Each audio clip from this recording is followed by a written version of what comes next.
All right, we are live at Raiders headquarters. We're about to do Raiders Rundown. It's a show I do every Wednesday with head coach Antonio Pierce, Lincoln Kennedy, Levi Edwards. The first hour streams later today on the Raiders YouTube channel. YouTube of the Raiders, which is kind of cool. They put in all the bells and whistles, all the sound, all the highlights and all that. There you go. All right, much better. All right. Good. I'm doing all right. I forgot to unmute the mic, so apologize for that. How are you, Link? Okay, sounds good. I'm here. I just wanted to make sure everything's good to go and you guys got me. All right, sounds good. Thank you. After all this time.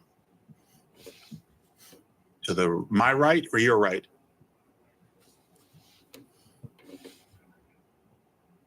Better?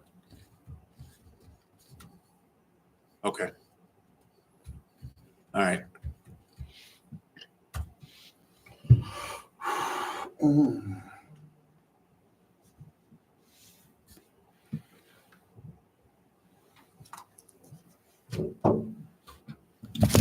Can everybody hear me on this mic? Give me a thumbs up if you can hear me. Dom or Calvin, give me a thumbs up if you can hear me.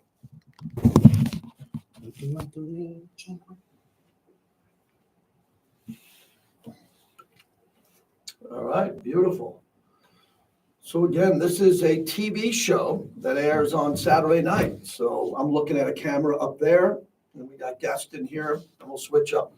We'll switch up the look here throughout this hour. Big D, good to see you.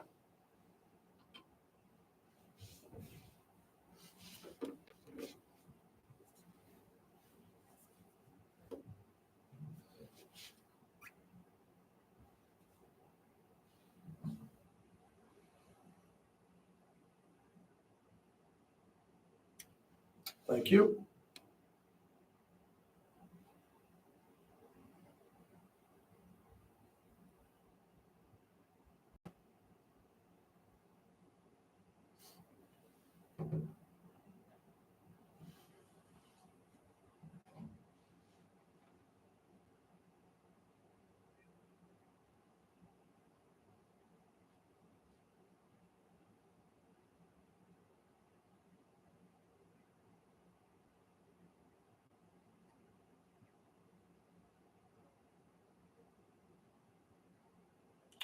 All right, let's do this.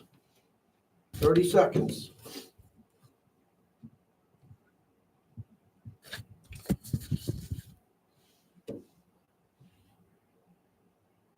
All good, guys. Ready. Now the team has to galvanize and play like they haven't played this year. He doesn't really have a weakness when you watch him. He's athletic. He's big in size. He's a really good route runner, really good in space. There's another opportunity for the Raider Nation. Black Hole's been great everywhere we've been, home and away. Raider Nation's always loud. I want people in the locker room who are ready to fight for what it means to be a Raider.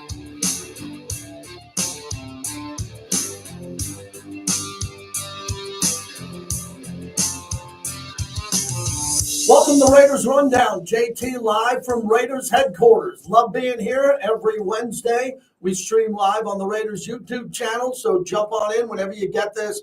And everyone at Silver and Black Productions steps up big today. We'll have the head coach, Antonio Pierce, Lincoln Kennedy in a few minutes, and Levi Edwards, our digital insider. So what do we got? We got our only primetime game of the year.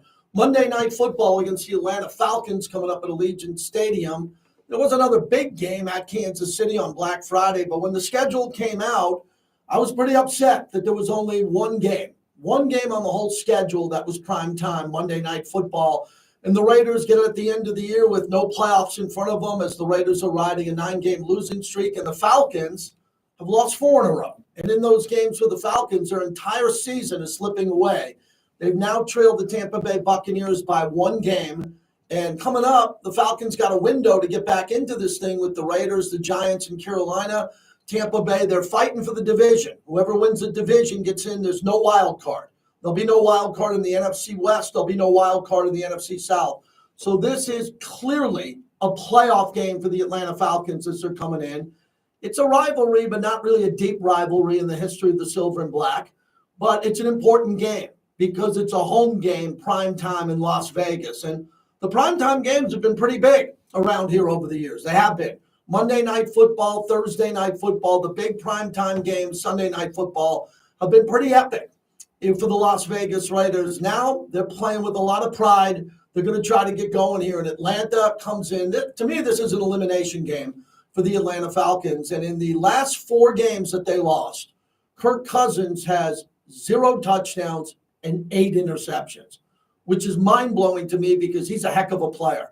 And this guy's 3rd in the league in yards, okay, and 1st in interceptions. So it's have or have not. But this is a guy who can come in and light it up. He can throw for 350, 400 yards and have 3 touchdowns. So the Raiders are going to be tested. We continue to tell you everything about the Raiders. Now, they play hard. We know that. You know that. There's no quitting this team. All these games they've been in, even the Tampa game, they were down 14-0 early, and it did not look good. But then it was pretty much a 14-10 game the entire game. Tampa Bay scored in the first quarter and in the fourth quarter. But the problem with the Raiders are once turnovers come, they come in abundance, and the Raiders haven't been able to react.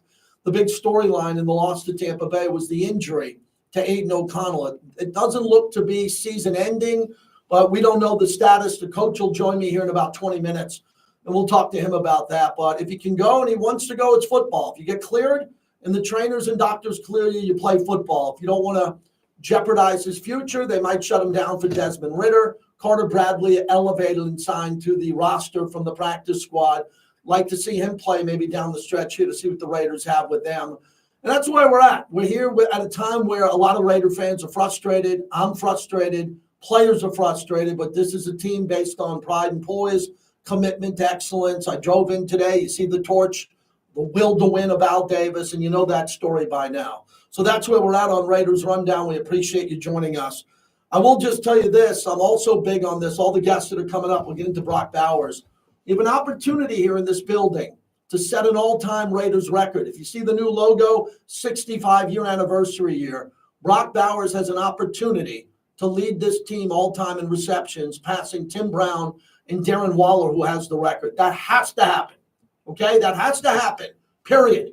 Not much has happened this year when it comes to wins and losses. We know that. Got an opportunity here for greatness. And eventually, I'm hoping, well over a decade from now, 15 years from now, Brock Bowers' image and likeness will be plastered all over this building with many records, and that's something to take away for this season. So let's bring in Lincoln Kennedy, who's just fantastic, one of the great right tackles in the history of this organization. He'll join us here. And Lincoln, a long travel to Tampa Bay. You're back, and we'll see you on Monday Night Football. Give me a couple of takeaways from the effort you saw in Tampa Bay.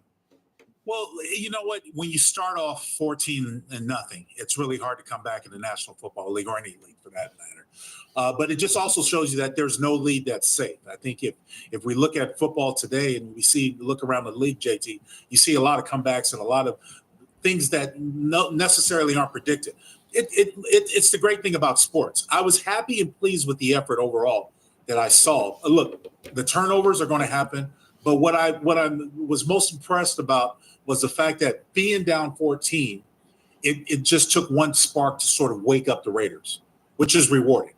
There's still a lot of things that need to be accomplished. There's still a lot of things that need to be ironed out. By no means is this a finished product, obviously, because you're not going to the playoffs. So, as we approach this game against Atlanta, I'm hoping that we get to see another good performance. I will be honest, I'm a little bit on the fence because if we win out, we possibly lose a chance for, getting a higher draft choice that we could possibly use on this team. But I do have a lot of pride, and I want to see this organization win. So I'm always torn and conflicted by these sort of statements at the end of the season when the playoffs aren't in the picture. Yeah, Lincoln, you speak for a lot of fans. That's what I've been dealing with all years, the fans who don't think the wins are important down the stretch because it could be the difference in the first pick, the second, the fourth, having to trade up to get the quarterback. We all believe they're going to get a quarterback.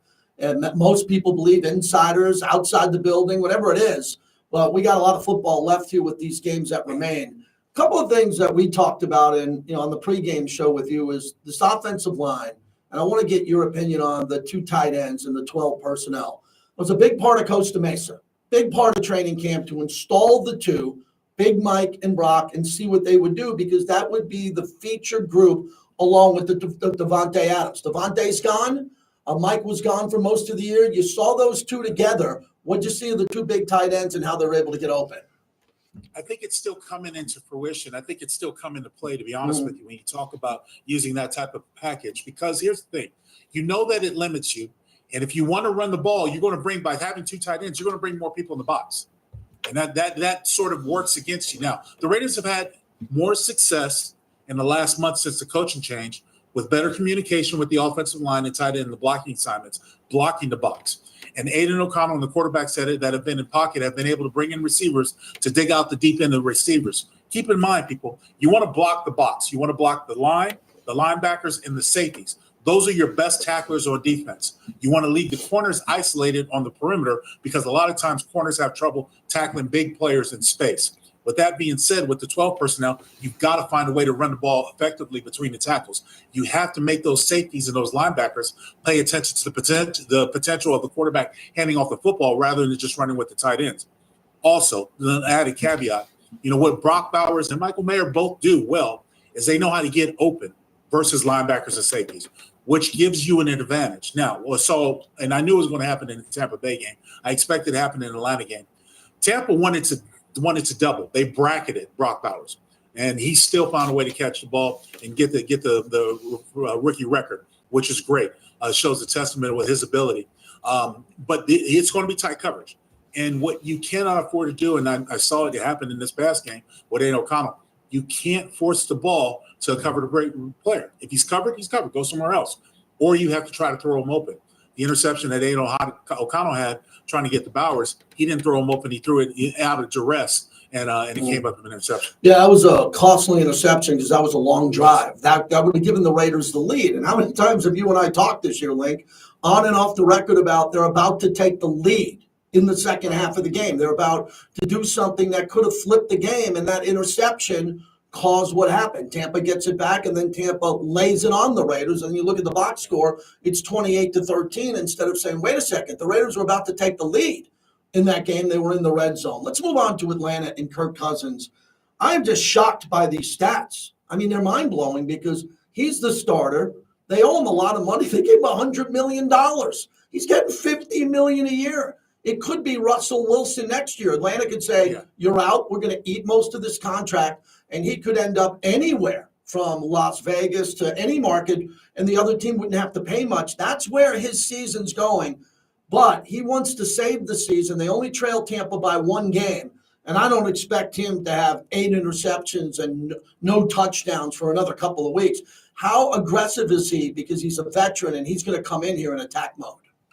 I think he's very aggressive. He's been very aggressive over the last 3 games that I've scouted, trying to get them over the hump. A lot of times when a player of his prestige comes in, and you also know the journeyman, from going from Washington to Minnesota, having success in Minnesota, but then being written off because of an Achilles injury, recovering from that. A lot of times quarterbacks feel pressed to make plays and to make the big play because Atlanta's on the verge of possibly trying to seal up the division. That'll be, as you mentioned, the only way they're going to get in the playoffs. There are times where players, especially quarterbacks, feel pressed and try to force the ball. And that's what I'm referring to.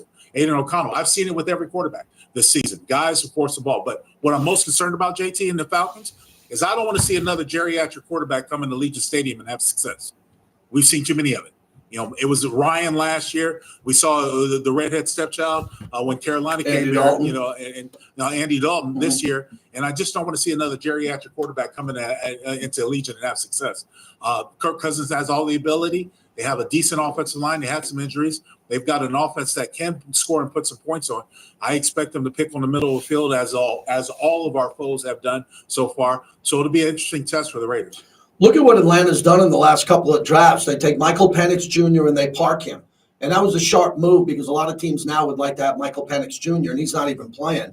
But they went with Bijan Robinson, and this guy's got the third best run grade of 90.9 from PFF. He's got 9 total touchdowns, 8 on the ground. He's got over 50 receptions. They got 5 players with 50-plus receptions, and he's 7th in yards at 977. So he's going to go over 1,000 yards. That's one thing that Atlanta has. They got a rookie protected contract, a low contract on a running back that people value in this league, and they're going to run him, and he's going to catch the ball. They're working this guy hard, and the Raiders' run-stop defense better be good for this guy. No doubt about it. And it's gotten better. Look, it was a little bit sort of janky in the first part of the Tampa Bay game, but as the game progressed, they did get better at holding the run.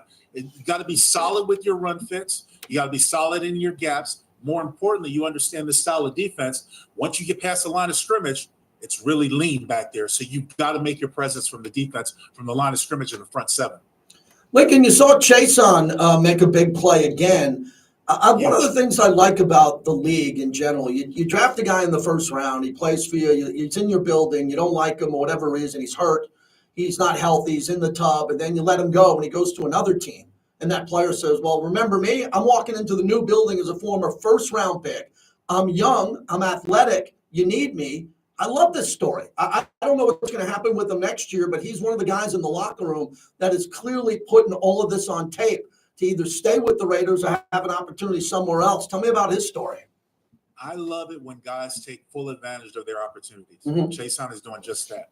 Being a former first-round pick by the Atlanta Falcons and sort of being casted away, I found a second coming in the home with the Raiders and Al Davis in Oakland, and I loved it every minute of it. I gave it my all. But seeing Chason come obviously be available first off, be able to take them and give you another person opposite Max Crosby, Tyree Wilson is coming on. We also know what Malcolm Kuntz has been able to do in the past. That gives you a pretty good punch at that in/outside linebacker position. So I'm happy for Chason. I hope he continues to make the best of it. I want to stay on your backstory because the history of this team, going back to Matt Millen, before that in the 70s, Mike Haynes coming here from the Patriots. I think on the Mount Rushmore of redemption stories, if you're not on it, you're very close. I call Jim Plunkett the leader of that Mount Rushmore. Thrown away, beat up, just his career was pretty much over. And Mr. Davis said, Jim, I need you. I'm just going to park you to rest, but I'm going to need you. And then Jim Plunkett goes on and wins 2 Super Bowls and the Super Bowl MVP. Tell the listeners and our viewers about your backstory coming in as a highly number 1 first-round draft pick, it not working out in Atlanta, and how you got your opportunity in the silver and black. Well, I'm not making any excuses, but, Atlanta was not a good spot for me. When I was drafted in 93, number 9 overall, I went to a run-and-shoot team that was led by Jerry Glanville and then eventually became June Jones. Run-shoot was not necessarily conducive to my strengths and my abilities as an offensive tackle. So June and I kind of clashed. At the end of my 3rd year, I was a restricted free agent. I went and told Ken Herock, who was the president at the time, you either trade me or cut me because I refused to play in a Falcon uniform again. I became a Raider. From that point, I didn't look back because the moment I saw Al Davis on the practice field in El Segundo, because we had a mini camp once I got traded over in May of '96, Al said, welcome to the Raiders. Now you're here, go out and play. And that's exactly what I did. And I think you could say that so many times because Al and the Raiders had given so many other former players from former teams, their other teams, a chance to redeem themselves. I can think of a few like Ronnie Lott and Jerry Rice. I mean, the list goes on and on. You know the history as much as I do. Notable names that stood out. Some guys sort of became Raiders. Some guys just were a little bit of a stopover. It is what it is. No judgment, to each his own. But I certainly, like Sincere McCormick or Chason, I certainly appreciate the fact that guys making the best of their second chance, third chance, or their opportunity when they come with the Raiders. Yeah, I love that story with you because you went on to multiple Pro Bowls. You found a team, you were a leader on the team, and it was just a good fit. And Lincoln, as I walk the hallways here and I bump into some players, I see what this organization has going forward. Just at Allegiant Stadium in this building, if you come here and you see the history, and this is a tough season, and a lot of the players who are going to be back are going to go through one of the toughest seasons of their life, career from high school all the way to college. But the ones who stick it out and the ones who play at this level in this final 4 games of the season, if they're fortunate to come back, those are the guys that I want to really concentrate on in the offseason. Because Tom Telesco and the decisions they're going to make, they're going to want the players who've proven that they can play hard down the stretch. And you've been on some teams that struggled down the stretch. What was your mindset when you looked at the finish line of 4 games to go, but you're on your way to another Pro Bowl on a good team or a team that was maybe a little bit down? I've had seasons where 3-13, 4-12, nowhere to go, not looking for the playoffs. I know how hard that is. I've also had success. My thing is this, JT, you and I have worked together for many years. I'm a person that relies on accountability. If I have a job to do, I'm going to do it at my utmost ability, and I'm going to give my best effort forward. And I think you need a locker room full of that. You're not going to always have the best athletes. Remember, those guys on the other side of the ball get paid too. So you keep that in mind. But when you go into a locker room and you have an opportunity, my coach who taught me when I was really young, started playing, he was like, you have to be accountable for your own actions. That's all you can control. I can only control what Lincoln Kennedy can do. I can't control what JT the Brick is going to do or what you can say. But the way we work together is how we harmonize and how we build things. One of the big things to key to our success, I remember back in our day, was the players police themselves. Mm-hmm. And in talking to Coach Pierce, he has mentioned that the players are standing up and they're policing themselves. That's a good sign. What's the difference between the success that we had at the time and where the Raiders are right now is you don't have a lot of veteran leadership. You have a lot of young guys that are coming into their own, finding their way. Look how many snaps Max Crosby has played this season. Tremendous player, tremendous leader, but you also need somebody else to rise up. That's why it's gratifying to see a Tyree Wilson come along, or or Robert Spillane. Somebody else come up and sort of make their way. And as you mentioned, and I've said before, I don't want anybody in the Raiders locker room that doesn't want to be there. We've had players that have quit. Yeah. Okay, good riddance. Wish you nothing but the best. There's no harm taken, but I don't want you in the locker room because those types of toxic behaviors can become cancerous and can become detrimental to the locker room. Lincoln, as we wrap this up, Las Vegas is really struggling here when it comes to seventh worst in points off takeaways. They're just not capitalizing on it enough. And there were 3 turnovers in Tampa, finally a fumble recovery there, interceptions. I get all that, but when they turned the ball over this year, I think a lot of that had to do with Gardner Minshew, Aiden O'Connell being injured. When they do turn it over, they're not scoring, and they're not turning it over enough. That's one thing I'd like to see down the stretch. I don't know if they're going to win another game or if they're going to win them all, but I'd like to see the team, once they turn it over, for the offense to come out aggressive and attack. You got the turnover. You got it. Now the ball might be midfield. You might have it on your 30, the opponent 30. Go attack the end zone. You got the ball back. You make a play. Go with it. Be fast. Have a vision. Attack. Don't just set up the run there and give them a play. What do you see with this team now, the final 4 games? Because it seems like they're getting some adrenaline turning the football over. Look, this team, I think you'll agree with me. The focus and the strength of this team is the defense, followed by the special teams, followed by the offense. Okay, now the style of defense that you play is not one that creates a lot of turnovers. It can be aggressive at times. There are more times where it's bend but don't break until you force yourself in a sort of condensed situation where you can be a little bit more aggressive. But times when you're talking about being aggressive, and because we've been depleted, especially at the secondary, play a lot of man coverage. When you're playing that type of man coverage, you can't really gamble because if you get beat, there's no recourse. There's nothing to do behind you. So you play a lot of man, and then when you're playing a lot of zone, you're playing a lot of zone to be safe, not give up the big play. With that being said, it's hard to generate turnovers. So this team is really not familiar with generating turnovers. That's why you haven't seen it a lot throughout this season. Conversely, offensively, the main things that work against this team, especially when they get in the red zone and the field is condensed, not having a strong run game, not being able to take the ball under center. I like when Aiden O'Connell was taking the ball under center, especially short yardage or goal line situations, because that allows the tackles and the tight ends to help set the edge for a pass rush if you're going to go back for play action. Going from shotgun is a little bit different. It's a little bit harder to protect. But not being able to run the ball effectively for 1 or 2 yards. When you get down the goal line, having to go out of a shotgun 3 times and not be able to get in, that's not encouraging. So there's a lot of work that needs to be done, a lot of progress that needs to be done. I will say this. What I've seen since the coaching change is that the offense is playing with a little bit more continuity. Might be too little too late. I don't believe in, moral victories, but I am seeing a little bit more rhythm, and it is rewarding to see the offense be able to sustain some long drives. Now they just need to capitalize by putting 7s on the board. Wrapping it up with Lincoln Kennedy. So, Lincoln, finally, I think this is a really big decision. If Aiden O'Connell isn't 100%, why should he play? And I've always said, because you played, and I defer to you and Eric Allen and everybody else, if you get cleared by the trainers and doctors to play, you're a football player, you play. You play at 70%, 80%, maybe 100% early in the season.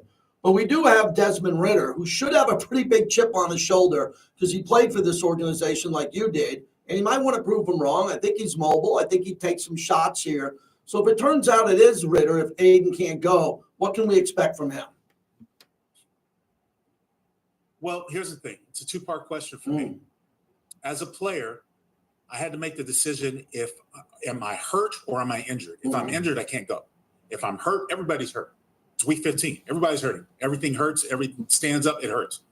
With that being said, when you have the quarterback, because you have to create 2 game plans, you need to know by now whether or not who's going to be your quarterback. I think everybody deserves a chance. I think Aiden O'Connell, to me, has proven that he's probably going to be a solid backup for the rest of his career. I'm not saying he can't start for place, but I think he's capable as a backup. And the jury for me is still out on Ritter. I'm not really sure what to make. I haven't seen enough of a sample size. I do know this, that Scott and Norv Turner, the offensive coordinators, need to work together to create a game plan that harnesses his strengths and find a way to get the ball downfield to Jacoby Myers and Brock Bowers and the guys that be. But more importantly, you got to protect them. So you got to create a game plan that's more stagnant for steady place for his strength rather than Aiden O'Connell. 2 different quarterbacks, 2 different game plans, in my opinion, JT. Lincoln, we will see you for Monday Night Football. Safe travels as always. You're the best. Thank you. I'll see you, brother. Thank you. Talk to the great Lincoln Kennedy. Always awesome to have him on. Here's our lineup. If you're watching on YouTube, the morning tailgate, Vinny Bonsignore, Clay Baker, Vince Sapienza, the Rich Eisen Show. Rich comes on nationally 10 a.m. to noon Pacific. I'm on every day, noon to 2, and then Q Myers, Unnecessary Roughness, from 2 to 5 p.m. Well, I want to just say a couple more things on Ritter and Aiden O'Connell. We're at the point of the year where the team only has 2 wins. Whenever quarterback comes in, has an opportunity to pad their stats. That's important. Stats are very important, especially if you're going to stay with the team or leave and go somewhere else. And I think the Raiders now know that they can throw it better than they can run it. But Sincere McCormick has fresh legs. And it's been nice watching him play. We were talking about him early in the year. We love the way he plays now. So there's a couple of good things going into this game, but a desperate Atlanta Falcon team is coming in. When we come back, we'll talk to the head coach. Antonio Pierce will join us about the game in Tampa and what to look forward to for Monday Night Football coming up here. Who's up? Hey, a lot of guys are injured, but everybody coming off the practice squad and the reserves have been playing with a lot of effort. We'll get to the head coach when we come back, and then also we'll dive in with Levi Edwards, who has a lot to talk about also on what's happening with the players. I love their cause for cleats and what they're able to do as they express themselves. And I've been around the league a long time. They didn't let the players express themselves much. Now they're able to do it, my cause, with their cleats. That's going to be pretty interesting. He wrote a really good column on that. So that's what we do here every Wednesday on the YouTube channel of the Raiders. And do me a favor, follow my stream at JT the Brick YT. I got people in there now chatting it up, and that's what we do when we come in and out. Great to be here at the Raiders headquarters here, Silver and Black Productions. Raiders Rundown will continue with the head coach, Antonio Pierce. And the only primetime game, Monday Night Football, in the sports and entertainment capital of the world, Las Vegas. More of Raiders Rundown coming up next.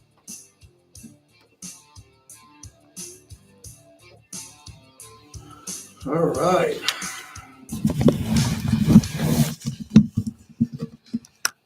All right, you just heard Lincoln. Thanks. Just heard Lincoln Kennedy. Now we already did the head coach.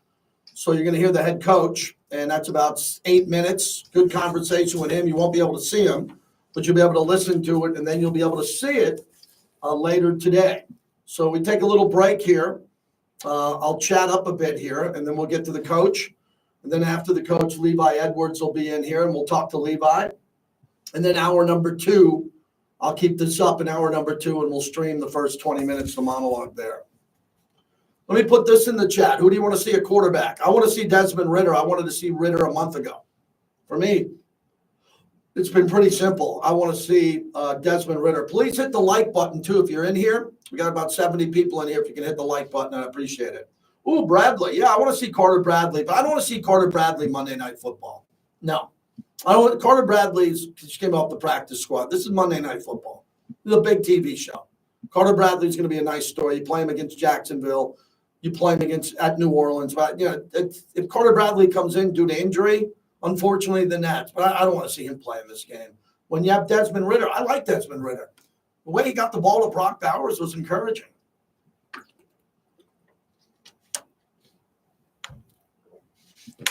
Yeah, Desmond versus former team. I agree. And Bradley is good. Bradley is good. I watched him in a training camp. I was impressed. Give Ritter the shot. Yes, Fabian. Well, we will be there. We will be there in our seats in the Twitch lounge.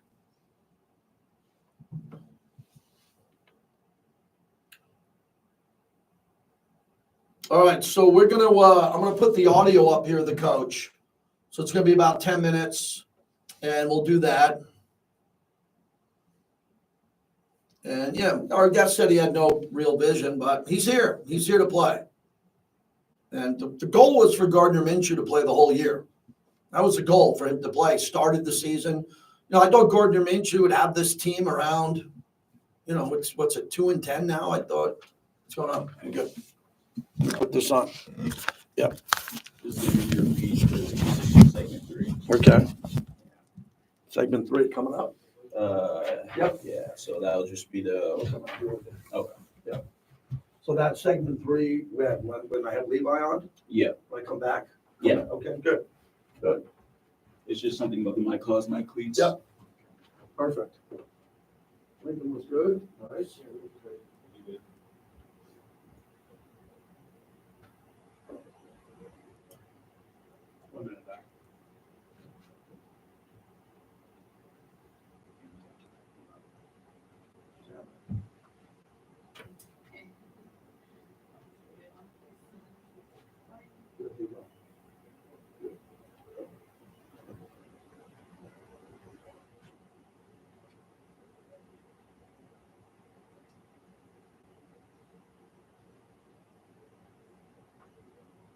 Back says, A then B.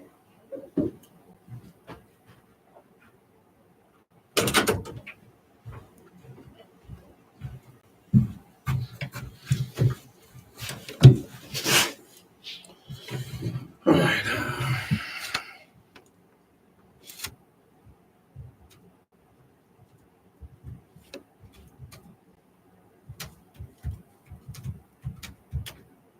Celebrate 65 seasons of Raiders football. Be a part of our legacy with a special edition brick featuring the exclusive 65th anniversary logo.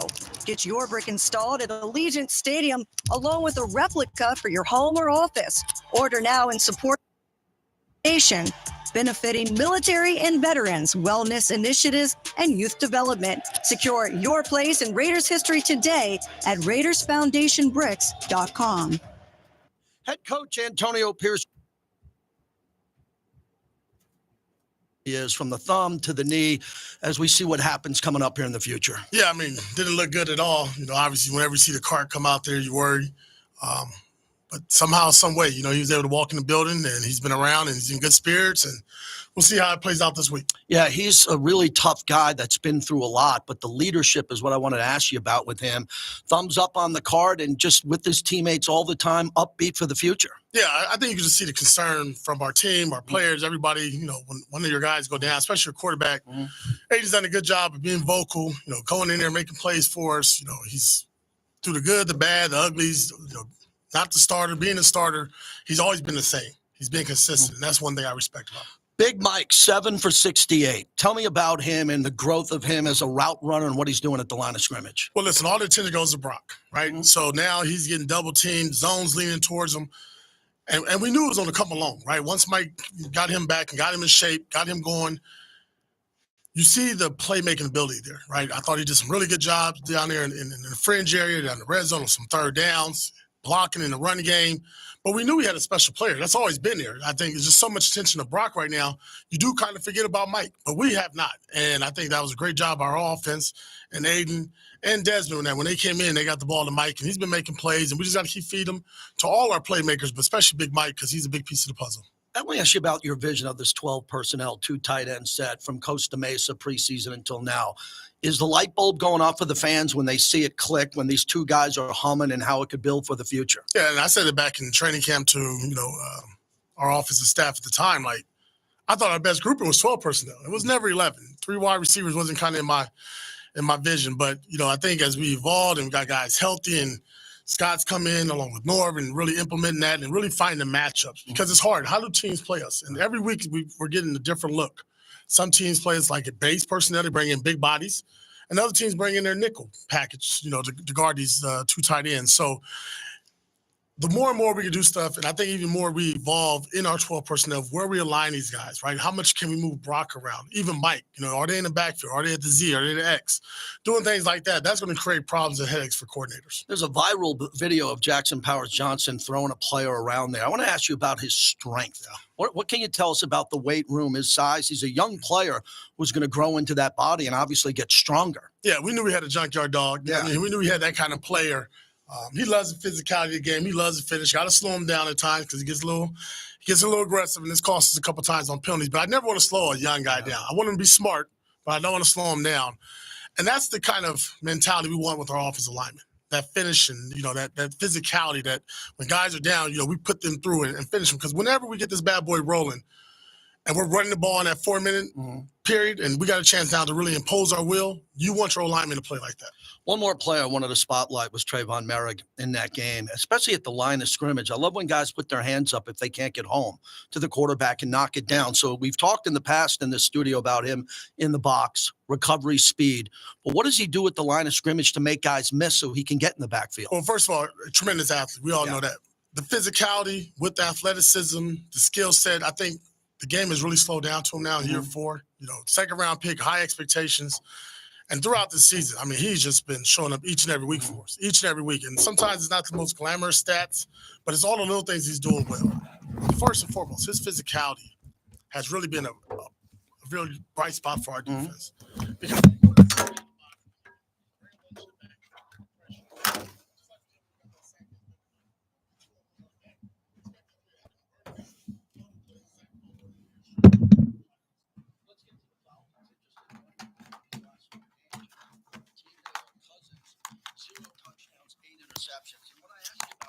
We know how good he is. If this was a young quarterback, maybe he'd go to the bench or they'd give him easier throws.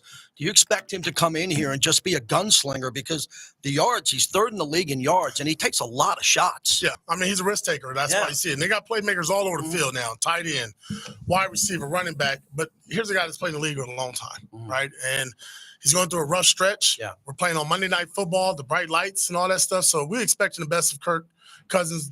Don't really worry about the pass. Now we got to keep that trend going. Yeah. We'd love to see that happen for the Raiders. 0 touchdowns and more interceptions, but we understand we're going to get their best. Drake London has 116 targets and 6 touchdowns. They have 5 receivers, including their back in there, that have over 50 receptions. So he spreads the ball out well. Yeah, I mean, like I talked about, between Pitts, London, Robinson, I mean, very dynamic group. Sure. I mean, tough matchups. We're sitting down there now just trying to figure out how do we stop them, right? And who do we take away with who? But I think it's always going to have to play into a big part of our entire defense, right? The front four, the pressure that we bring, mirroring up with the coverage. We got to do a good job of getting them off target, get them back in some 2nd and longs and 3rd and longs, so that way we can bring the house. Bijan Robinson, 4.5 a carry. That's a pretty impressive number. He's about to get to 1,000 yards. So when you see him, he can catch the ball, over 50 receptions. What does he look like on film when you get the breakdowns of him? Reminds me of Reggie Bush, guy that I played against. Yeah. I mean, very dynamic out the backfield, always making the first guy miss, can cut on a dime, acceleration. I mean, I can go on and on. There's a lot of adjectives about this player, and he's a very good player. And they find different ways. I mean, they'll line him out there at the Z receiver, and he's going against corners or screens or go routes. So we know we have our hands full with this gentleman. The one thing about it, though, we can't get him going. We're going to need 11 hats to the ball because, again, he's going to make the first guy miss several times. Tell me about Raheem Morris. I always like asking you about coaching trees, where you came from, and you have a big one.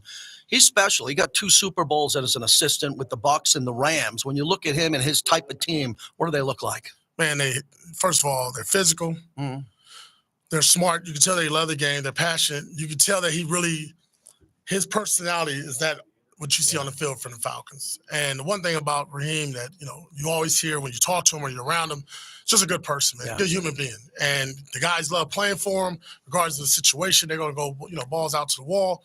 And I think it's one of those days where, he's now, as a head coach, not calling the defense, but you can see his imprint. You can see, his footprint on that defense and their play style. Last one, Monday Night Football. There's a lot of history in this building with that game. The Raiders dominated it for the first part of the broadcast when it came out. As a player and now as a coach, what does Monday Night Football mean to you? It's special. Music going into the team meeting today was that theme song of Monday Night Football back in the day in the 80s and 90s. But you only show, on Monday night. Everybody's watching. I think it's special for us. We've done a pretty good job playing well on primetime games. I told our guys this is another opportunity for us to go out there and show up and then continue to improve, man, and keep fighting. Keep fighting. This team is playing for a lot of pride. There's a lot left in the tank for this team to keep proving and getting better. Good luck, Coach. Thank you.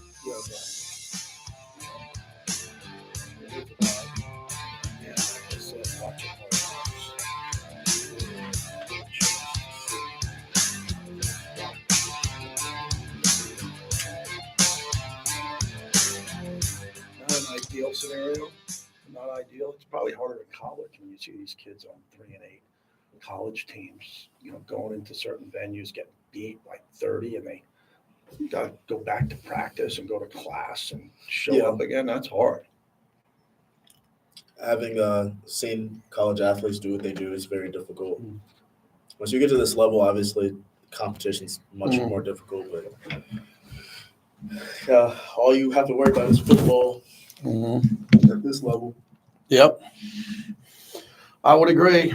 Football and family, right? Yeah, football and family. Yeah, football and family. Let me just double check. All right, everyone, we're doing well here. You want me to do that read coming into the break, or is it out of the break? You're so excited about ASU?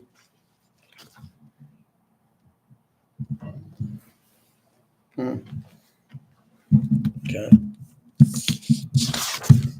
Good. Why don't you check your mic, Levi? Hit that on mute. You got Levi, everybody? We good? Isaiah, you got me? Hello. Testing. We good?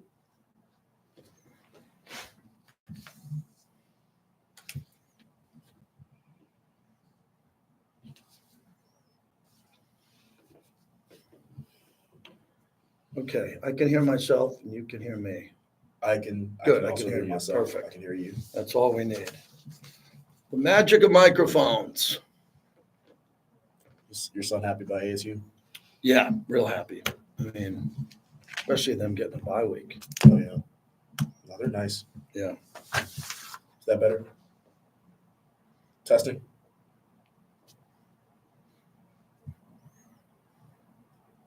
Is this better? Okay, let me just move it a little right. Swing it the other way, like right here. All right. Okay. Hannibal, can you talk to me first, please? Just in my ear, please. No, perfect. I got you.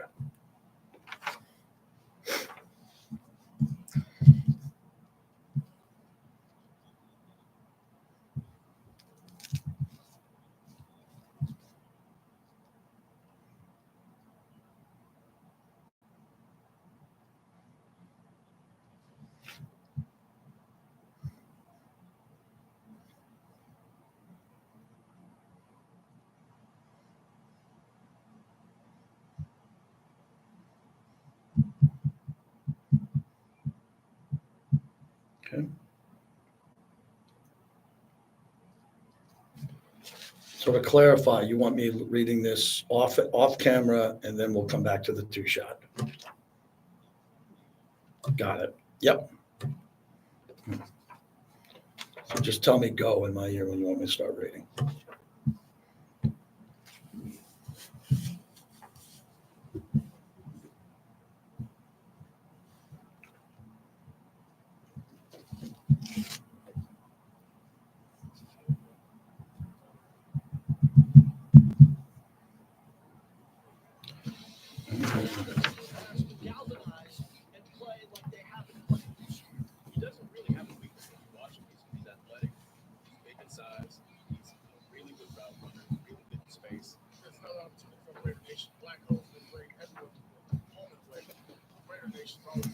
I want people in the locker room who are ready to fight for what it means to be a Raider.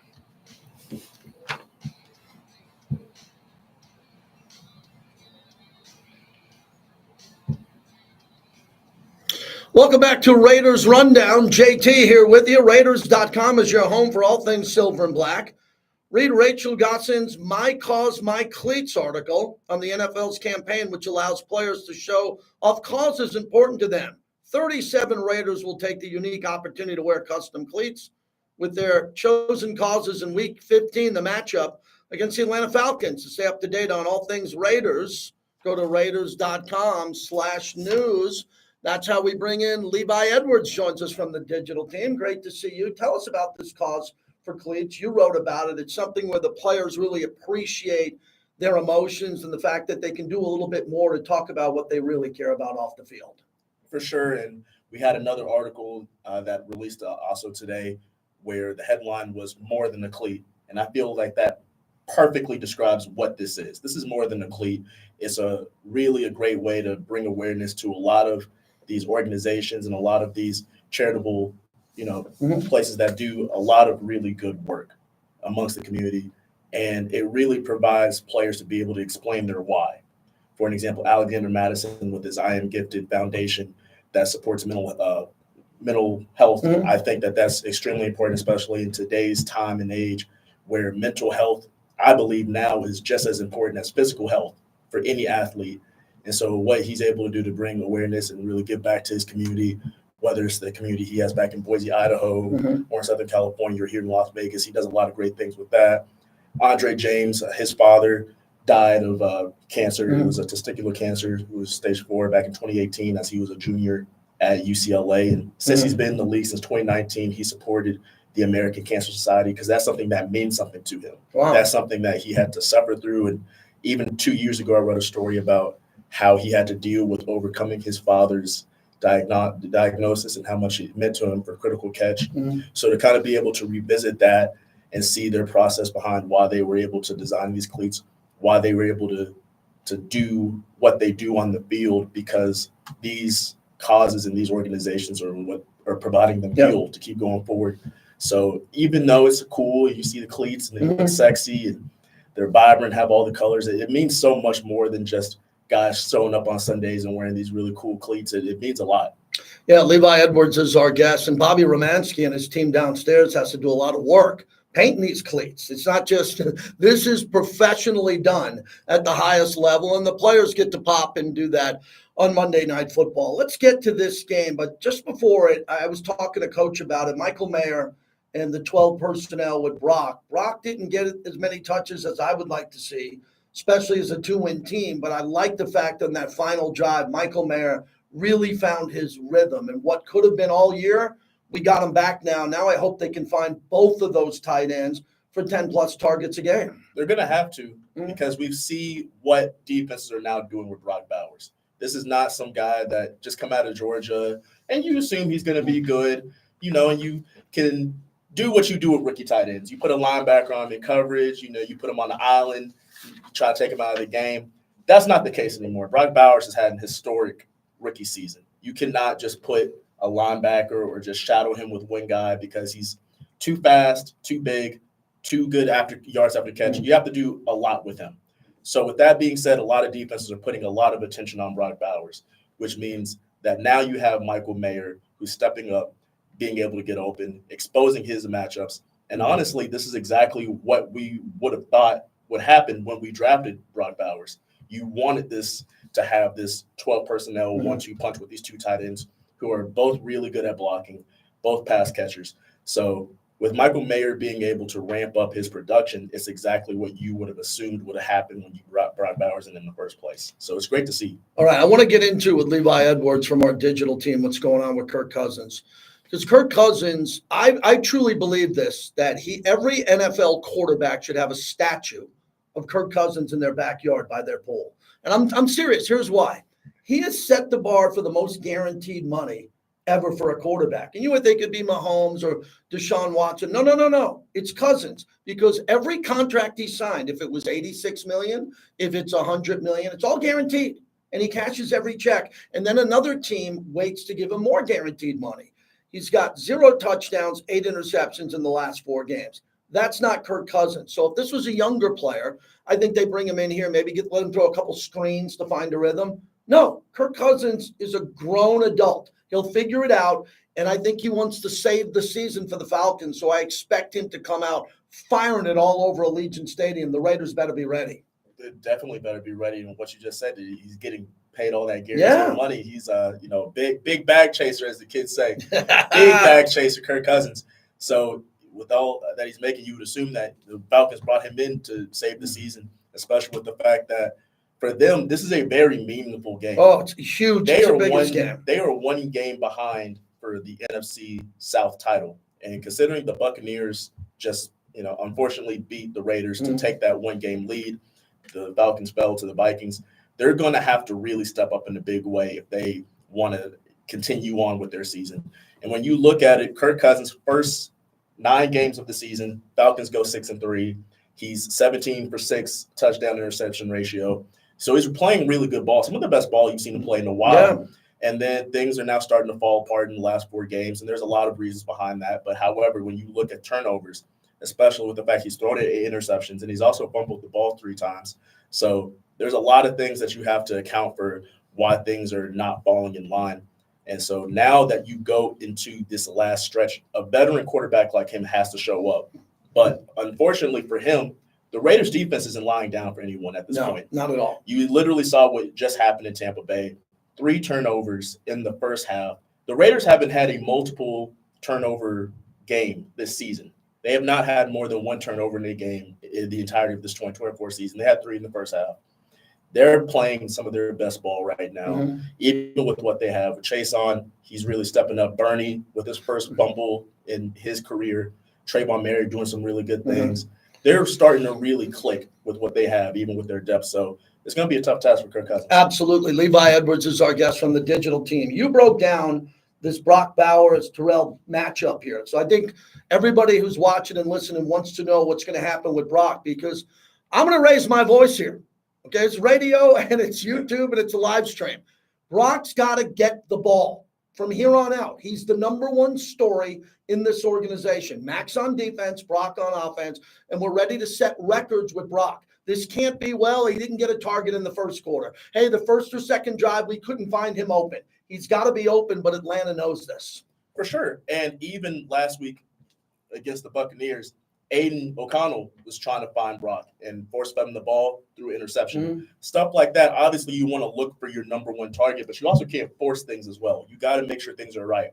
And when you talk about things being right, that comes down to play calling. You have to put Brock Bowers in an advantageous situation to be able to do his thing. He's a freak with yards after catch. You got to be able to get him on those screens. You got to be able to get him on the jet sweeps. You got to be able to do some more with him than just say, hey, go out on this route, get open. You have to use Brock for everything that he is, capable of doing. And so with this matchup, A.J. Terrell, I think, in my opinion, has been one of the more underrated cornerbacks in the league since he came out in 2020 out of Clemson. He does not, I believe, get the credit that he deserves for being somewhat of a lockdown corner in this league. For whatever reason, in Atlanta, I believe he is, over the past 5 years, been a top 5, top 10 corner in the league. And obviously, with what we've seen defenses do with Brock Bowers and putting their number 1 corner on him, I don't expect anything less out of Atlanta, especially in such a crucial game that they need to win for their chase to the NFC South title. So I believe that this is going to be a premier matchup, something that Brock has to win. But not only he has to win against A.J. Terrell, Scott Turner needs to win his battles with how he chooses to employ Brock Bowers against the Falcons defense. We're wrapping it up with Levi Edwards. All right, Sincere McCormick, Bijan Robinson. Here's what I like for Sincere. Eric Allen always tells me when he went up against Jerry Rice or he went up against Michael Irv, the big games, he would get up bigger. So for Sincere, Bijan Robinson, I'm looking at his numbers here. He's got 9 total touchdowns, 8 on the ground, 1 in the air. He's got over 50 receptions. So there's a guy who's going to catch a wheel route. He's going to catch a screen and do some things here, especially in the red zone. I think Sincere McCormick's going to look at Robinson on the other sideline saying, I belong. This is my house, Allegiant Stadium. I'm playing. He's the featured back now, it looks like, going forward. What's at stake for Sincere McCormick, as clearly the coaching staff and the players love his positive momentum? And the last 3 games watching Sincere McCormick, he looks like he learned a lot on the practice squad. Yeah, he also looks like he's never trying to return to a practice squad ever again in his career, the way he runs. 5.5 yards per carry. He's been absolutely, I don't want to say the word dominant, but he's made the most of his opportunity. And even when talking to me in the locker room, whenever people are interviewing him, he's told me, I was ready for my opportunity.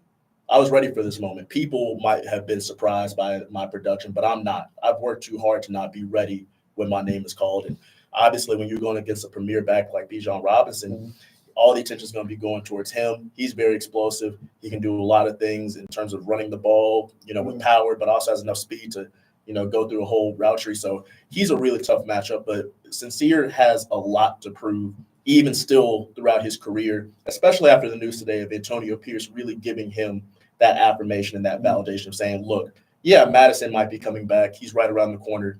But Sincere, he's been working his tail off. He's been playing well. He's going to remain our starter. So that's huge for him going forward. He has to maintain that momentum to really do some big things, especially against the tough Falcons defense. Levi, I love what you said there. I've never heard someone say it that well. He's playing like a guy who doesn't want to go back to the practice squad.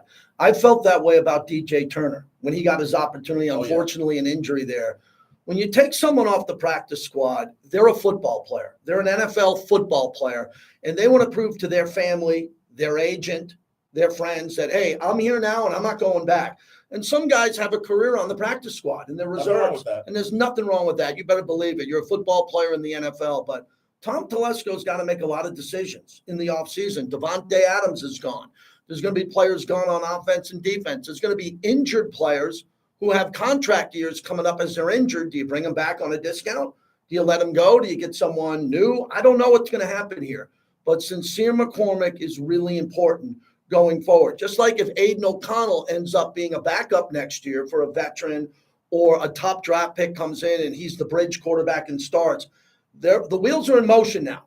We know what the team's record is, and the guys who are going to be here, I watched Hard Knocks in the AFC North, and there's the Browns who are out of the playoffs and the Bengals who are pretty much out. And those players are coming through the camera like, no, I'm playing here for my career. It's not a job.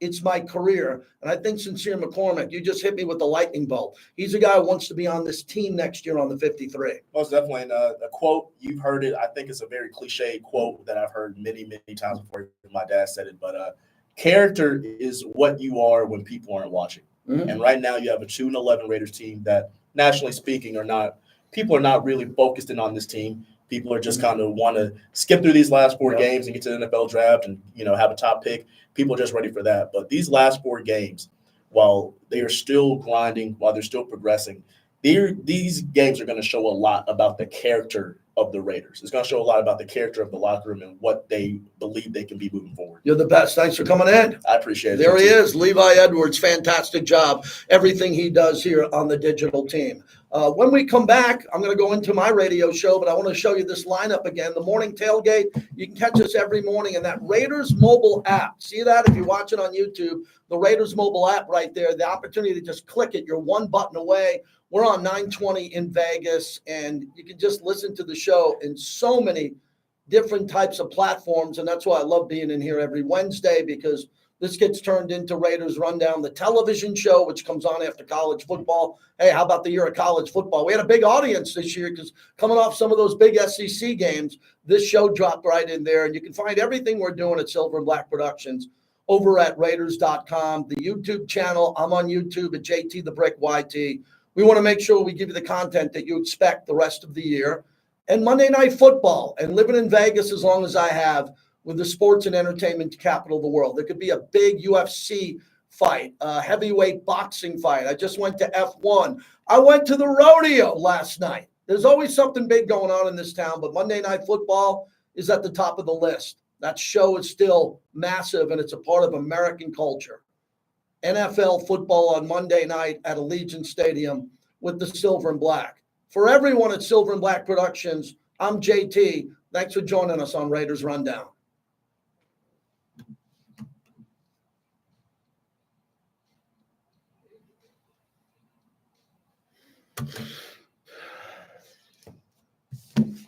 All right, now we do the radio show.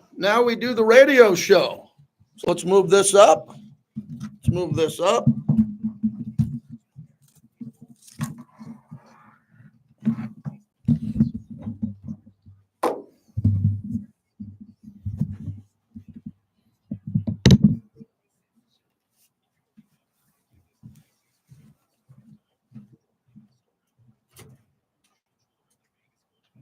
There we go. Smooth, man. Always smooth. Good working with everybody. Got it.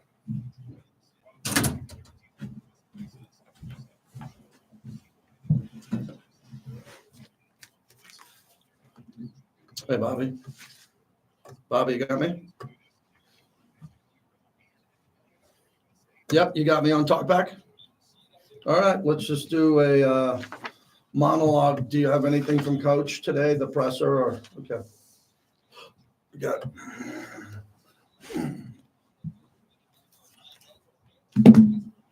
All right, so now we jump into the radio show, phone calls, kind of wide open, focus a little bit more on this. So appreciate everybody here. I got to focus because we're about to start momentarily, so let me figure this out.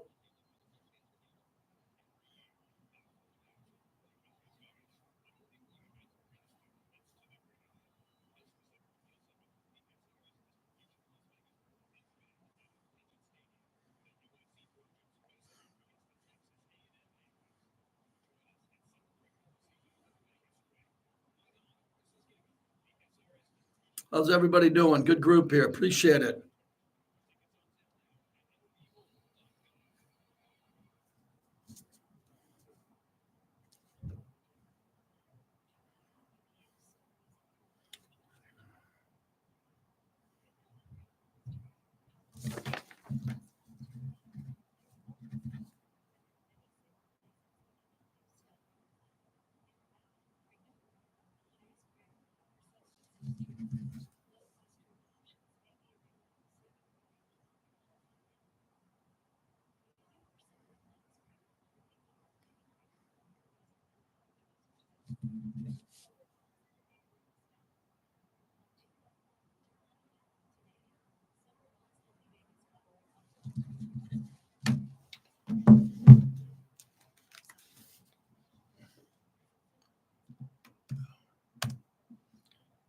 Hey, Bobby, you ready?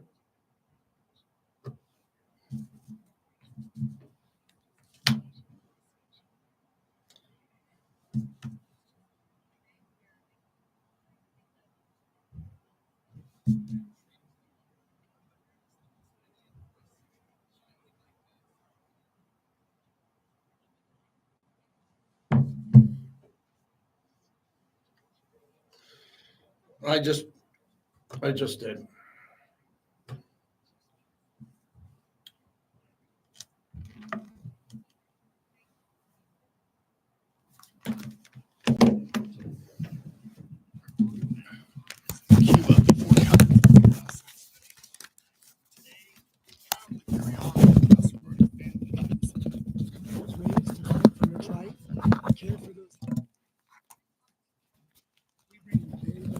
To fight for you.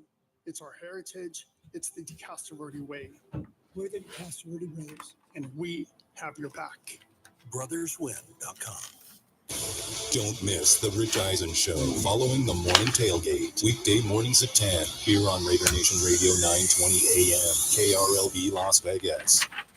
Welcome back to the JT the Brick Show, brought to you by Modelo Especial, the new number one beer in the U.S. Okay. It's the JT the Brick Show, broadcasting live from the Finley Cadillac Performance Studio. Raiders bring a blitz. He takes it off the middle, and he's wrapped up from behind. Max Crosby. Your silver and black home to sound off for over 20 years. Open at the 35, racing to the 20, 10. Touchdown Raiders! And now, here's JT. Yes, JT live from Raiders headquarters. Hour number 2 exclusively on radio and on my YouTube channel at JT the Brick YT as I'm sitting in headquarters, which is pretty cool. We just finished hour number 1. We call that Raiders Rundown. It will appear later today on the Raiders YouTube channel. So you might want to make sure you watch that. And then we turn it into a TV show on Saturday night. So today's a big day for me. I always love this. It's something brand new. Raiders brought me this idea this year, and we embraced it, and we love it a lot. So being in here for an hour, head coach Antonio Pierce just sat down with me along with Lincoln Kennedy and Levi Edwards. I'm pretty wide open this hour. So I'd like to leave this hour open.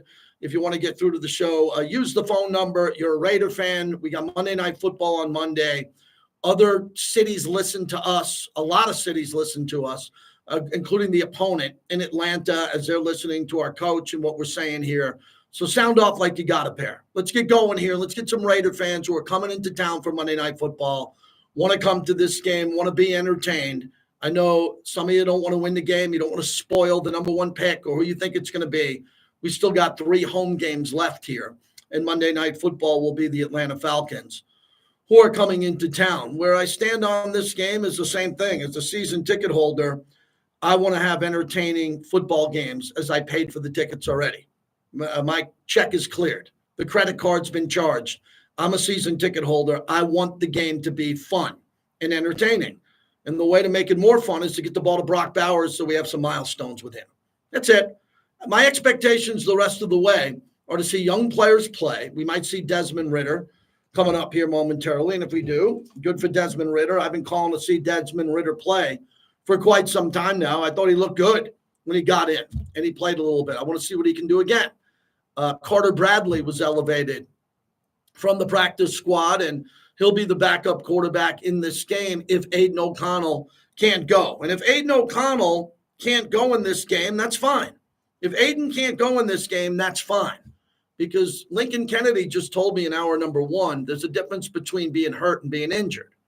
I don't know the case of Aiden O'Connell right now. He could be injured. And if he's injured, you don't play him. If he's banged up and hurt and the knee bone bruise means he can play and he gets cleared by the doctors, why would Aiden want to sit out? Why would Aiden O'Connell want to miss Monday Night Football for the famed Raiders in Allegiant Stadium? I think he'd want to play. But sometimes you have to have a coach step in or a trainer or a doctor that says, no, you just got injured. You can't play. And if that's the case, we'll go with Desmond Ridder. And if Desmond Ridder gets banged up in the game, hope he doesn't, you got Carter Bradley, who can play the rest of the way. But it's been a complicated year, very complicated year, because everybody's looking at the future. And I understand that you're looking at the future. I get it. I'm a football fan too. Nothing more I'd like than to see the Raiders get the top quarterback in the draft. And I still like Aiden. I like the other guys. But we're all on the same page. Everybody, unless you want Travis Hunter. And all of that will be our off-season programming. But as we come into this game, it's an opportunity for the Raiders to compete.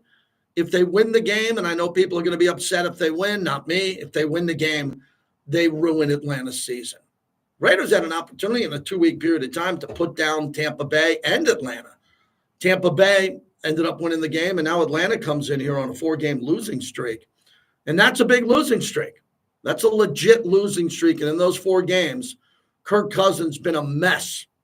0 touchdowns and 4 interceptions. But this year he's thrown for 3,400 yards and 17 interceptions there. When you look at the turnovers and the interceptions, you think we have it bad here? We do. We have it bad here with the Raiders when it comes to turnovers. This guy's worse. And he's a very good player. And what fascinates me about Kirk Cousins, everybody, is he could be the quarterback of the Raiders next year. He could. Sam Darnold could. There could be a veteran out there that if the contract is favorable, they might use that quarterback as a bridge quarterback to a draft pick. Look what's going on with Kirk Cousins now. He's the definition of a bridge quarterback. He's a very good player. Cousins can play. And he's the bridge quarterback to Michael Penix Jr. If Cousins loses this game Monday night, he will not play again. He won't, I think, with the guaranteed clauses and everything. And then it could be a Russell Wilson situation where Atlanta says, hey, Kirk Cousins, we like you. Remember, Denver didn't like Kirk Cousins. They thought he was weird. True story. I had people in the building. They thought he was weird. He's not one of us. How'd that look? Russell Wilson's having a better year than Bo Nix, but they're able to trot out their rookie quarterback in Denver who's playing well. So when I look at this move coming up here, would I be shocked if Kirk Cousins was a Raider? No, I wouldn't be shocked. I would have been shocked if Baker Mayfield was a Raider or Sam Darnold. They're all available.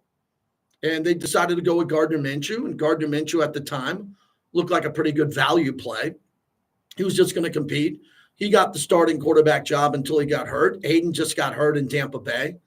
Man, it's been rough sledding this year. Really tough year for the Raiders when it comes to the quarterback position.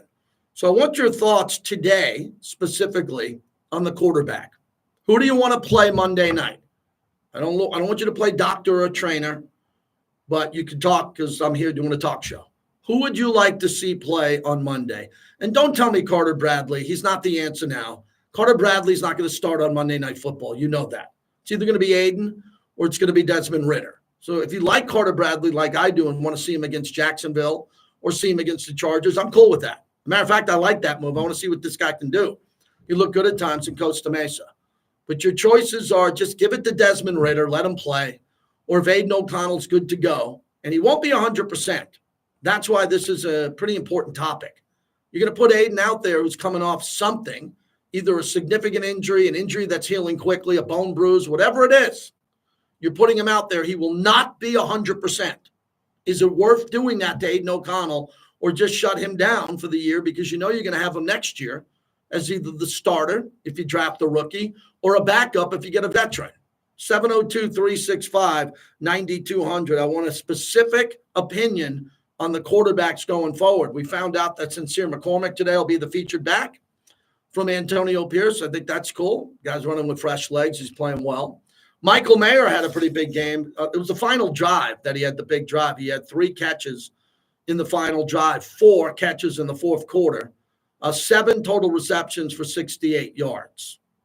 So we got some momentum with Michael Mayer, which is good. And I think we lost the momentum with Brock Bowers.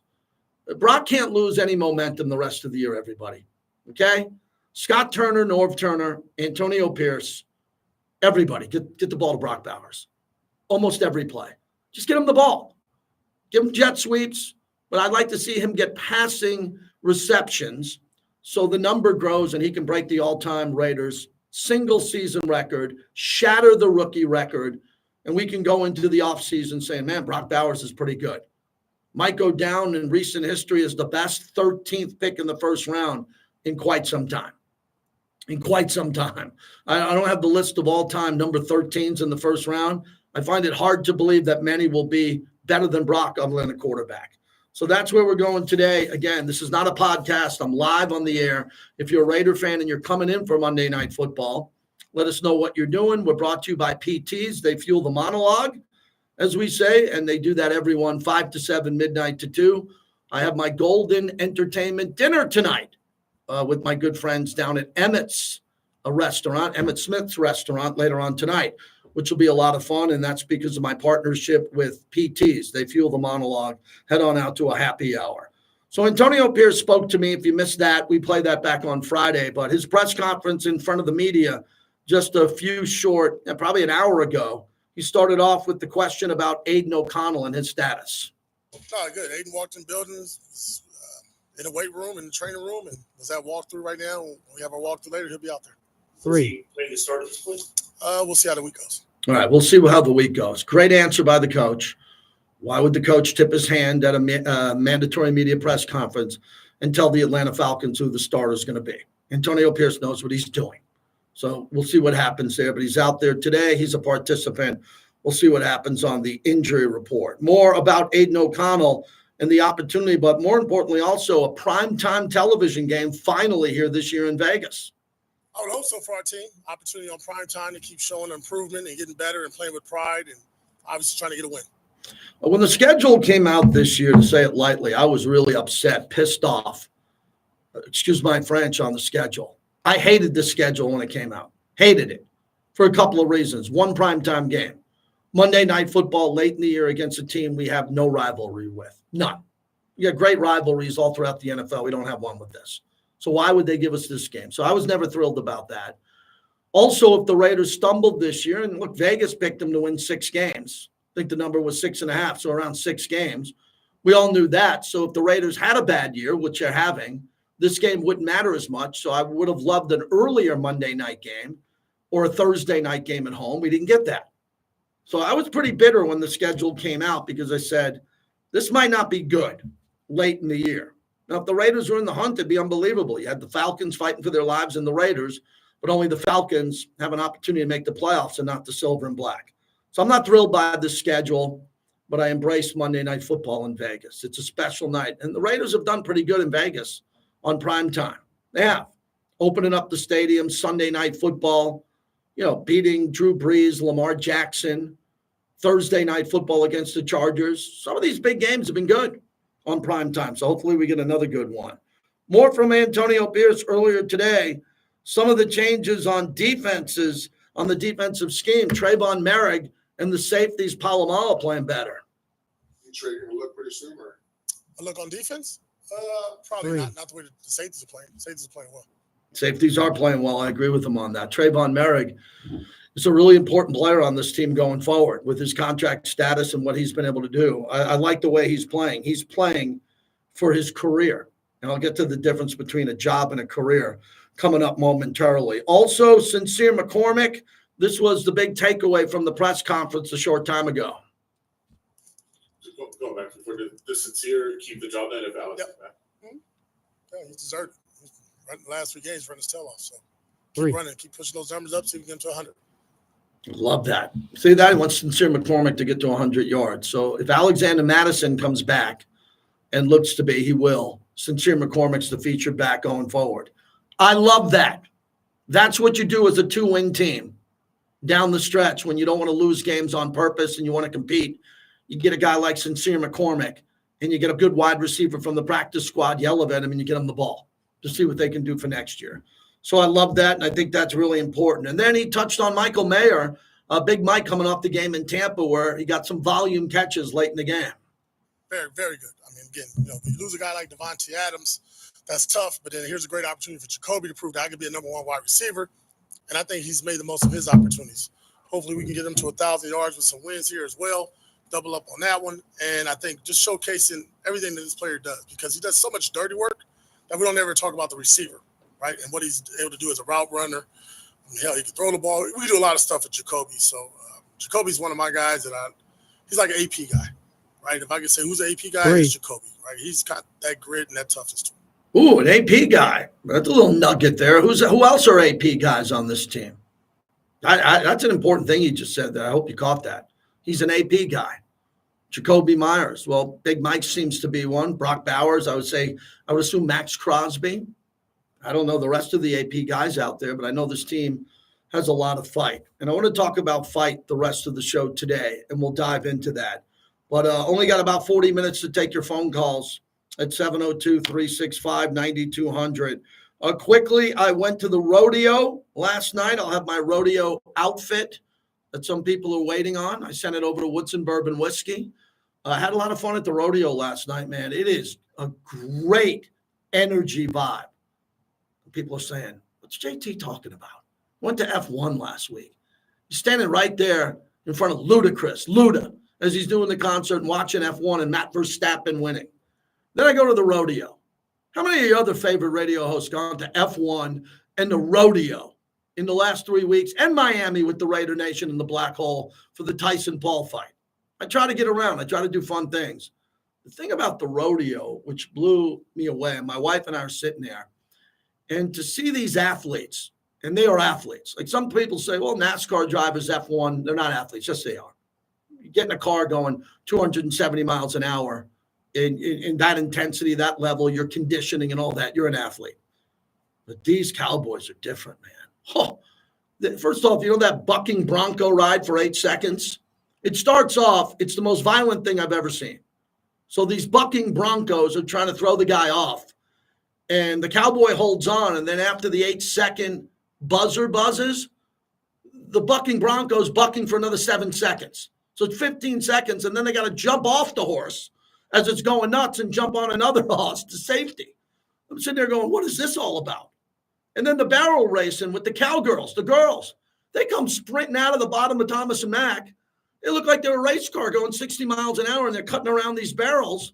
Really dangerous. And then the roping, the steer roping and all that. And the beverages are flowing. And the national anthem is unbelievable. I'm telling you, man, thanks to Las Vegas Events, Michael Mack and the entire team who sent me there last night, because it's the second year in a row, Cowboy Brick.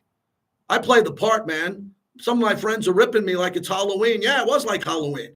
Put on a cowboy hat, put on boots, did that, and the cervezas were flowing, and the energy was unbelievable. Walking around the concourse, bumping into people, all people like me, pretending to be a cowboy for one night, on a Tuesday night, no less, in this town.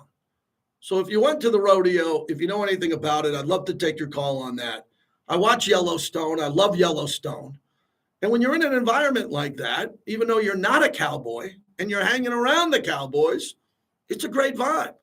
It's Americana. It's America, man. The anthem was a tearjerker. All the horses and all the cowboys and cowgirls coming out there with the flags of the state they're from. Montana, Wyoming, New Mexico. We're sitting there and going, look at all the Texas, Oklahoma. And then they go around the crowd, and every time they put the camera on someone, they're just having the time of their life. So that was a lot of fun. Again, thanks to Las Vegas Events. We do a lot with them, from golf tournaments to big events here. And that was really cool. 702-365-9200. Joe in Vegas. Joe, I should give you an award for being the only caller because I'm in Raiders headquarters today for Monday Night Football, and you're the only one matching my energy. Go ahead, Joe. Well, no problem. You talk too much. You don't get us a chance to talk to things. Ooh, Joe's getting off. So I talk too much. Well, let me stop you, Joe. First off, I don't have 2 or 3 or 4 co-hosts. I don't have 5, 6, or 7. I don't have a guy clapping and interrupting me and trying to be a clown during my show. So I got to do the whole show by myself. So that is kind of why I talk too much. Continue, Joe. The Raiders stink. And the problem is the 60% of the coach and 40% of the players. Not on the normal team. He's the nicest guy, that coach, but he's got to go. Goodbye, Joe. You're an idiot. You're an idiot. I'm here. We don't do fire the coach when I interviewed the coach a half hour ago. And again, I don't know how many brain cells you have left. I don't know how many you started with. But if you can't figure that out as I'm sitting here in Raiders headquarters and I talk to the coach and we're friends, you don't understand the show. It just doesn't sound like you understand much, let alone the show. It's not hard to understand. There are really no rules. The only rules is respect the owner, respect the coach. Don't mock players who are injured. But everything else is wide open.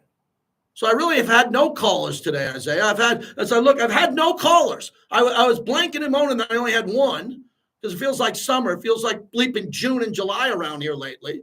But my energy is electric today. Again, Rodeo Brick last night, right? I didn't shut it down early. I was Rodeo Brick last night, and I'm in here today hoping to give you everything I got as we open this up. We'll try Tyler in Vegas. Tyler, you're up next. Give me a start your engines call. Let's go. All right, JC. Hey, thanks for taking the call. Thank you. You talk a lot, but it's probably because there are people calling in. Yeah. So, I understand that, and I appreciate you, man. And I don't want to cross any lines. I like AP. I think he's done a hell of a job considering the circumstances. The Raiders probably have the worst quarterback situation in the NFL, and they have 5, 6 defensive starters out injured. So but that team comes to play every week, and he has that team ready to go every week. Last week again, another game, could have won in the fourth quarter. But if we do get Shedeur, it seems like Shedeur does want to go with the Raiders. And it also seems like it's a package deal, Shedeur and Dion. And again, I would love AP to be our coach. And I would love to draft Shedeur and have AP stay as coach. And I just kind of want to know and I know you really don't want to talk about this. Wait a second. Wait. Let me stop again. I gotta shut this show down today. Let me stop this again. Why would you, after the caller I just hung up on, ask me what I think about the coach when I just had him in the studio 45 minutes ago? Do you want me to sit here today and say fire the coach and hire Dion? No. Okay, so what would you like me to answer on this topic again? Well, if it was contingent on Dion being the coach, if we drafted Shedeur, okay, would you be goodbye? Okay. Goodbye. Man, I'm 0 for 2 today, man. I feel like everyone's drunk and I'm the only sober guy in the room, man. I really do, Isaiah. I feel like I'm in a studio with a lot of cameras. Is this Candy Camera? Are people playing a joke on me today? Unbelievable. I don't know what you listen to when I'm not on the air. I hope you listen to this channel. Okay, I don't know what you listen to when I'm not on the radio. If they're taking calls on firing the head coach or not use or getting rid of the coach for Dion, I don't think they're doing that either. I could be wrong. All my teammates on this station kind of know what they're doing. Whoa. Okay.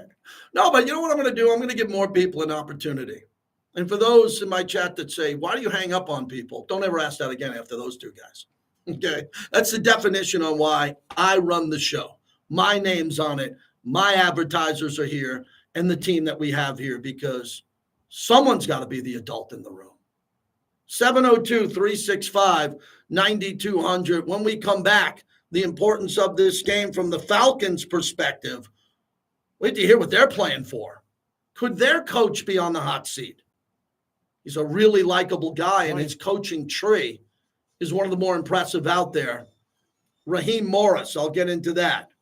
We're brought to you by the DeCasta Verde Law Group. I was just there at their great party for the Latino Bar Association. I'll tell you about that. If you get into an accident, 702-222-9999.